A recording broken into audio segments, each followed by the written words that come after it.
Hello YouTube, Gladiator Beast YCS champion Mike Kohanam here. Today I'm going to talk about the new advanced format Forbidden and Limited list, and specifically focus on how it affects Gladiator Beasts. Overall, the changes on the Forbidden and Limited list are great for Gladiator Beasts. When you play a deck that isn't popular in the metagame like Gladiator Beasts, you typically don't expect the cards, at least in your theme, to get hit. But there are still things that I always hope for on the Forbidden and Limited list to make my deck a little bit stronger in the metagame, and hope that certain changes don't happen that would make my deck weaker. Generally, when you're playing a lower tier deck, you're hoping that the top decks in the metagame get hit pretty hard so that your deck is comparably stronger than those decks, which improves the standing of your deck in the metagame, and you also do need to hope that there aren't some collateral hits to your deck for cards that some of the top decks may use, and your deck uses even more optimally. This time around, a lot of the top decks did get hit pretty hard, so Gladiator Beast did get stronger in comparison. And I was very happy to see that there were no collateral hits to my deck, because there was one in particular that I was particularly afraid of, because it seemed very plausible that it might get forbidden. Going through the changes, we see Moon of the Closed Heaven is now on the Forbidden list. That's a big hit to decks that use the Fiendsmith engine, since most decks can use any two monsters to make Moon of the Closed Heaven, link it away for Fiendsmith Requiem, and then start making plays with the Fiendsmith cards. Since my Gladiator Beast deck doesn't use the Fiendsmith engine, and I'm pretty sure most Gladiator Beast decks don't, because it is fairly intensive for extra deck space. This is overall a positive for Gladiator Beasts, because it increases their strength relative to the metagame. Splash Mage is a big hit to Cyberse decks, specifically Malice. Again, that's another top deck in the metagame, and the elimination of Splash Mage from the metagame makes Gladiator Beast stronger in comparison. Number 67, Paradise Smasher, is obviously it was played a lot in K9 Crystron, sometimes Vanquish Soul K9. It was just an annoying card to play against, because it could bring the game down to a rigged die roll, where if you can't use monster effects, you just can't win. Gladiator Beast cannot summon Paradise Smasher, so I'm happy to see it go. And then King of the Feral Imps is kind of a weird one, that powered up rank 4 strategies, since it was pretty easy to summon in those decks. I don't think this was really a back-breaking card, but since Gladiator Beast decks typically didn't use it, it's another card that weakens the that now that it's gone, it weakens the overall metagame without affecting Gladiator Beasts. The Limited list has a lot of hits that again weaken so many decks without actually touching Gladiator Beasts. X Ryziel to 1 is a big hit to Ryziel decks, which were a metagame powerhouse not too long ago. Malice Pete Dormouse down to 1 is a huge hit to Malice decks, especially with Splash Mage gone with it. Vanquish Soul Raisin down to 1, as well as Stake Your Soul down to 1, is a big hit to the Vanquish Soul strategy, which was, I believe, the best deck prior to this Forbidden and Limited list taking effect.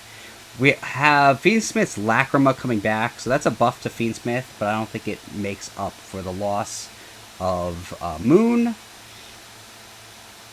on the Forbidden list. Link Karibo coming back is a buff to decks that use level 1 monsters like Snake Eyes.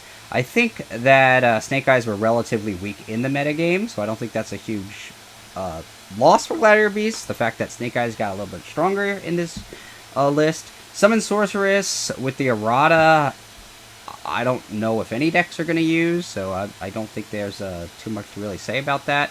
Herald of the Arclight down to 1 is a nerf to decks that would use multiple copies, sometimes including Yummy decks, so it hurts that a bit. Yummy also got Obedience School down to 1, so it weakens the Yummy deck quite a bit, because that card is insane when it's activated in that deck. Yummy decks being weaker makes Gladiator Beast relatively stronger. And then Crystron Inclusion to 1, and Solemn Judgment to 1 is kind of interesting. Obviously, Crystron Inclusion to 1 is a hit to Crystron decks, which with the Canine strategy had become pretty popular. And then Solemn Judgment to 1. This one actually hurts me a lot because Solemn Judgment was at 3 when I competed at the World Championship in 2009.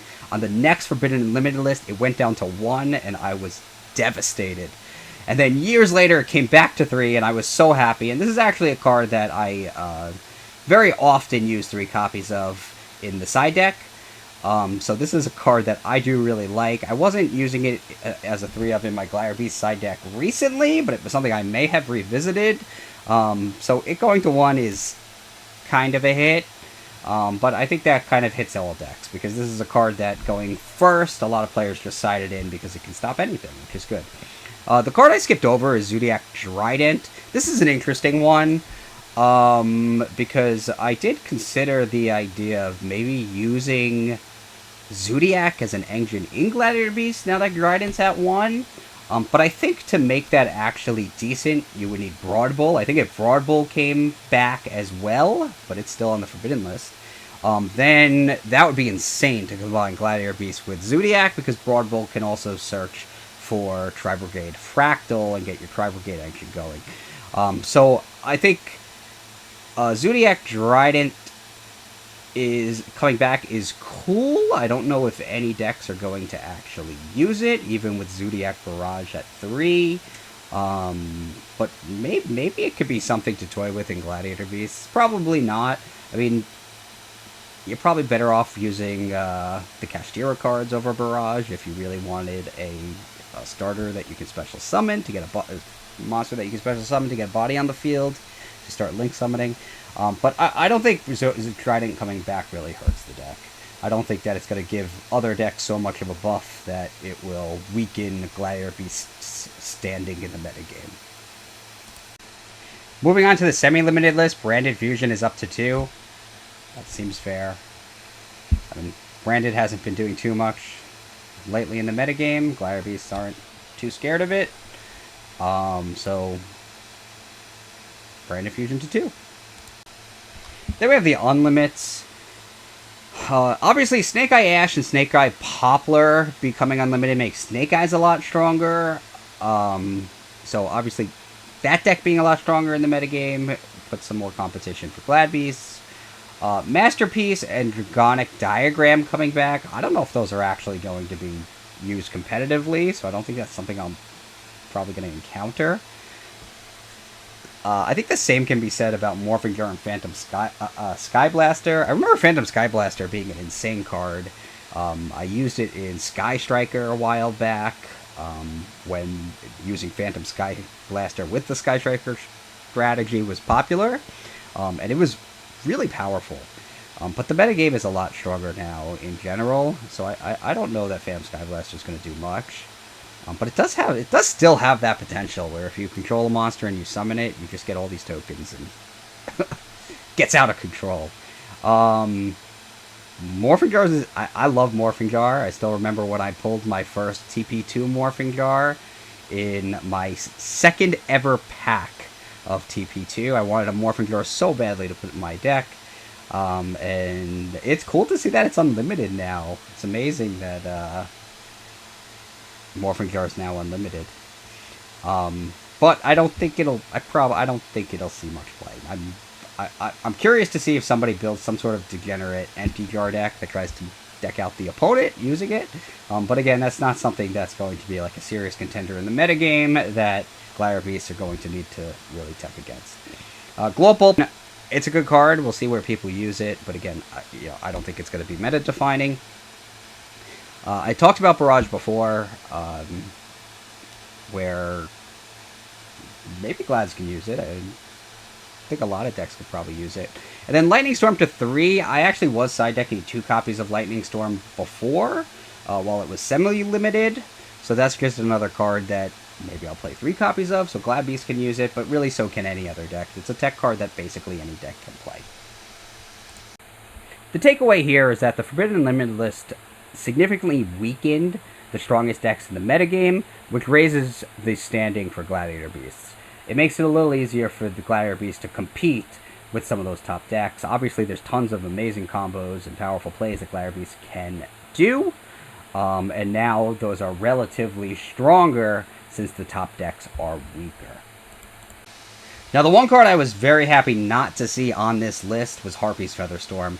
I think that is a card that we could eventually see on the Forbidden list because of the fact that it basically just stops your opponent from playing the game for a turn, the way the metagame currently is constructed. But Gladiator Beast used that card really effectively because it's so easy to get a Windwing Beast out. So I was really hoping that the card would not get hit, and it did dodge a bullet this time.